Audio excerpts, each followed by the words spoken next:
സുഗന്ധവ്യഞ്ജനങ്ങളുടെ റാണിയാണ് ഏലക്കായ. ഏലക്കായ ഉണക്കിയെടുക്കുന്ന പ്രക്രിയ എങ്ങനെയാണെന്ന് പലപ്പോഴും നമ്മൾ ചിന്തിച്ചിട്ടുണ്ടാവാം. അത് എങ്ങനെയുള്ളതാണെന്ന് കാണാൻ പോകുന്നത് ഇടുക്കിയിൽ നിന്ന് സുബിൻ തോമസ് തയ്യാറാക്കിയ റിപ്പോർട്ടിലേക്ക്. നമ്മളൊക്കെ നമ്മുടെ വീടുകളിൽ ദൈനംദിനം ഉപയോഗിക്കുന്ന ഒരു വസ്തുവാണ് ഏലക്കായ. ഈ ഏലക്കായ ഉണങ്ങിയെടുക്കുന്നത് എങ്ങനെയെന്ന് സംബന്ധിച്ച് പലർക്കും വ്യക്തമായ ഒരു ധാരണ ഉണ്ടാവില്ല. ഈ തോട്ടങ്ങളിൽ നിന്ന് തൊഴിലാളികൾ പറിക്കുന്ന ഏലക്ക അത് ഉണങ്ങിയെടുക്കുന്നതിൽ കുറേയധികം തൊഴിലാളികളുടെ അല്ലെങ്കിൽ കുറേയധികം മനുഷ്യരുടെ പ്രവർത്തനം ഇതിന് പിന്നിൽ നടക്കുന്നുണ്ട്. ഇത്തരം തോട്ടങ്ങളിൽ നിന്ന് പറിക്കുന്ന ഏലക്ക എത്തിക്കുന്നത് ഏലക്ക സ്റ്റോറുകളിലേക്കാണ്. ആ ഏലക്ക സ്റ്റോറുകളുടെ പ്രവർത്തനം എങ്ങനെയെന്നുള്ളതാണ് നമ്മൾ ഇന്ന് പരിശോധിക്കുന്നത്. എന്തായാലും നമുക്ക് ആ കാഴ്ചകളൊന്ന് കണ്ടുവരാം.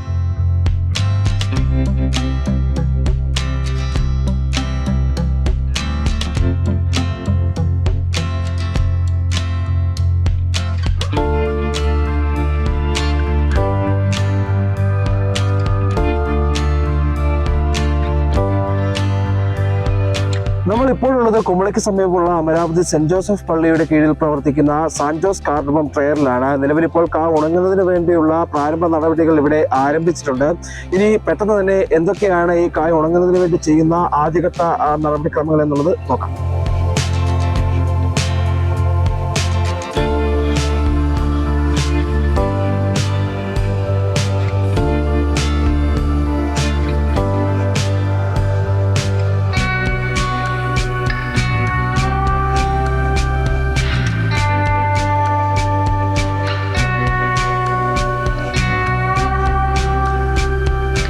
ഇത് കുമളി അമരാവതിയിൽ ഉള്ള സെന്റ് ജോസഫ് പള്ളി വക സാൻജോസ് ഏലക്ക കാർ സ്റ്റോറാണ്. ഇത് ഏകദേശം 5 വർഷത്തോളമായി ഇതിൻ്റെ പ്രവർത്തനങ്ങൾ ആരംഭിച്ചത്. കൃഷിക്കാർക്ക് നല്ല രീതിയിലുള്ള ഉൽപ്പന്നങ്ങൾ ഉണങ്ങിക്കൊടുക്കുക എന്നുള്ള ഉദ്ദേശത്തോടു കൂടിയാണ് പള്ളി വക ഈ സ്ഥാപനം തുടങ്ങിയത്. കൃഷിക്കാർ ഏലക്ക ഇവിടെ ആദ്യമേ കൊണ്ടുവരുമ്പോൾ, പച്ച ഏലക്ക കൃഷിക്കാർ കൊണ്ടുവരുമ്പോൾ ആദ്യത്തെ പടി എന്ന് പറയുന്ന കൃഷിക്കാരുടെ കയ്യിൽ നിന്നും അവർ കൊണ്ടുവരുന്ന ഉൽപ്പന്നം പച്ച ഏലക്ക തൂക്കി നമ്മൾ എടുക്കുകയാണ്. തൂക്കി എടുത്തതിന് ശേഷം അവർ കൊണ്ടുവന്ന എത്ര കിലോയാണ്, എത്ര ബാഗാണ്, എത്ര ഉൽപ്പന്നമുണ്ട് എന്ന് രേഖപ്പെടുത്തി അവരുടെ കയ്യിൽ കൊടുക്കുന്നു.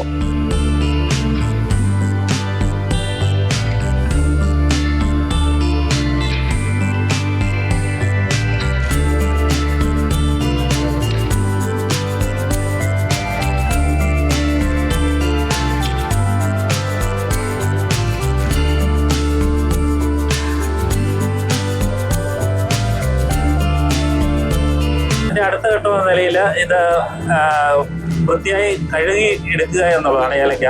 അതായത് കൃഷിക്കാർ കൊണ്ടുവരുന്ന ഏലക്കായിൽ മണ്ണ്, ചെളി അങ്ങനെയുള്ള സാധനങ്ങളെല്ലാം ഉണ്ടാകും. അത് നമ്മൾ ഇവിടെ വാഷിംഗ് മെഷീൻ ഉണ്ട്. ആ വാഷിംഗ് മെഷീനിൽ അത് കഴുകിയെടുക്കുക എന്നുള്ളതാണ് അടുത്ത ഘട്ടം. അപ്പോൾ ശക്തമായ വെള്ളം ചീറ്റിച്ച് അത് കഴുകുന്ന ഒരു മെഷീനാണിത്. ഇത് കഴുകിയതിന് ശേഷം നമ്മളത് കൊട്ടകളിൽ എടുത്ത് വെള്ളം മാർന്നു പോകാൻ ഉപയോഗിക്കുകയാണ് ചെയ്യുന്നത്. അത് ഏകദേശം ഇപ്പോൾ നമ്മുടെ ഡ്രയറിന്റെ കപ്പാസിറ്റി എന്ന് പറയുന്നത് 700 കിലോയോളമാണ്. ആ 700 കിലോ കഴുകി വരാൻ ഏകദേശം 3/4 മണിക്കൂറോളം അതും പല ആൾ കാണുകയാണ്. അവരുടെ എല്ലാം പേരെല്ലാം എഴുതി കൊട്ടയിൽ സൂക്ഷിച്ചതിന് ശേഷം നമ്മൾ വെള്ളം മാറുന്നതിന് ശേഷം നമ്മൾ ഡ്രയറിലോട്ട് കൊണ്ടുപോവുകയാണ് ചെയ്യുന്നത്.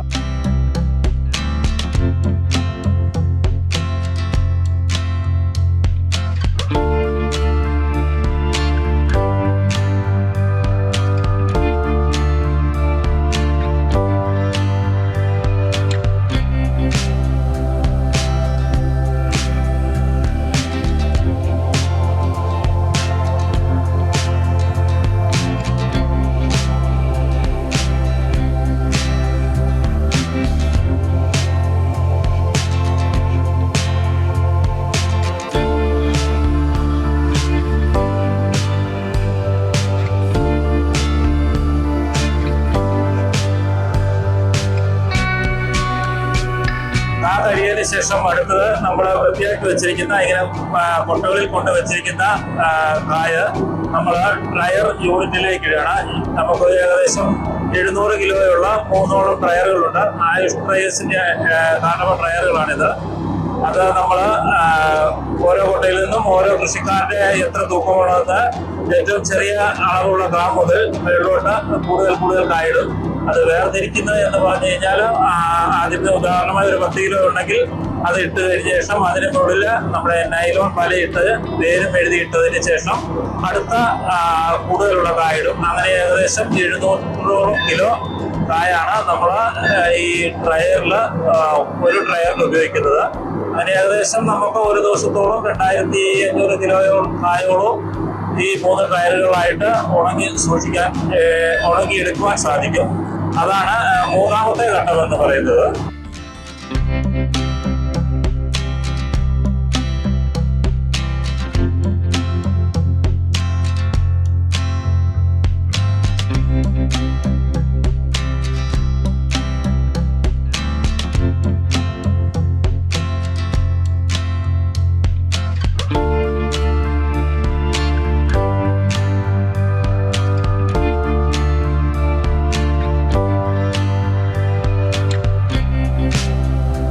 കായ ഡ്രയർ യൂണിറ്റുകളിൽ ഇട്ടതിന് ശേഷം പിന്നെ അടുത്ത ഘട്ടം എന്ന് പറയുന്നത് ഇതിനാവശ്യമായ ഉണങ്ങുവാനുള്ള ചൂട് കൊടുക്കുകയാണ്. ചൂട് കൊണ്ടാണ് ഇത് കായ ഉണങ്ങിയെടുക്കുന്നത്. അതിന്റെ ആദ്യഘട്ടം എന്ന നിലയിൽ ഇത് നമുക്ക് അതാണ് ഇതിന്റെ അടുപ്പ്. അടുപ്പില് ഇതിനകത്ത് ബ്രിക്കറ്റും വിറകും ഉപയോഗിച്ചാണ് നമ്മൾ നിലവിൽ ഈ കായ ഉണങ്ങിയെടുക്കുന്നത്.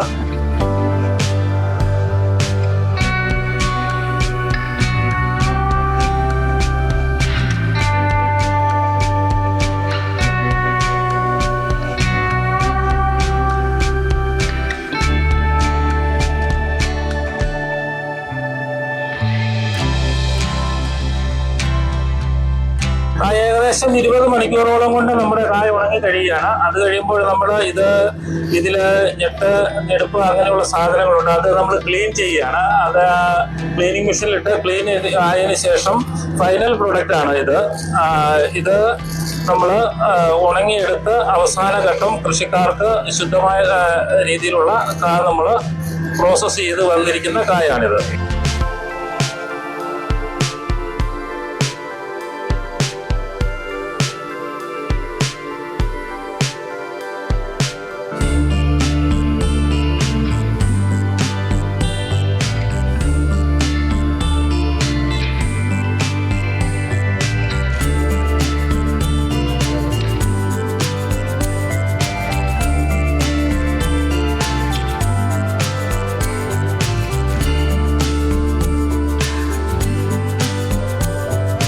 നമ്മള് ഇവിടെ 1 കിലോ പച്ചക്ക ഉണങ്ങുന്നതിന് 12 രൂപയാണ് ഇപ്പോൾ വാങ്ങുന്നത്.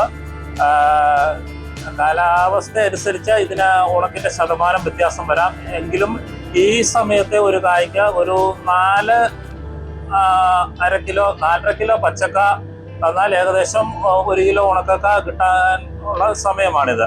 ഇത് കാലാവസ്ഥയുടെ വ്യതിയാനം അനുസരിച്ച് വ്യത്യാസങ്ങൾ വരാൻ സാധ്യതയുണ്ട്.